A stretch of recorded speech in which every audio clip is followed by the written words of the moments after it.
morning, ma'am. I am Ayesha Nicole. I am John Lee. I am Jennifer. And we are your student nurses for today. We are going to transfer you from bed to chair. Is it okay with you, ma'am?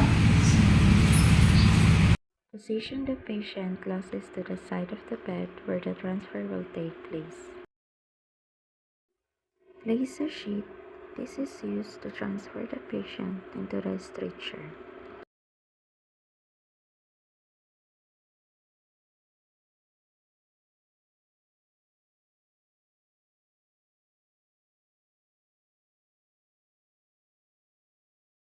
Turn the patient at the side and place the sheet underneath the patient. Make sure the sheet is in the center.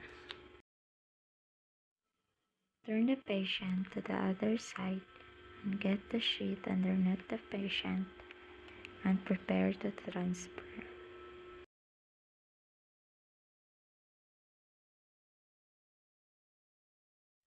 Position the healthcare team and someone will initiate the transfer, counting 1, 2, 3.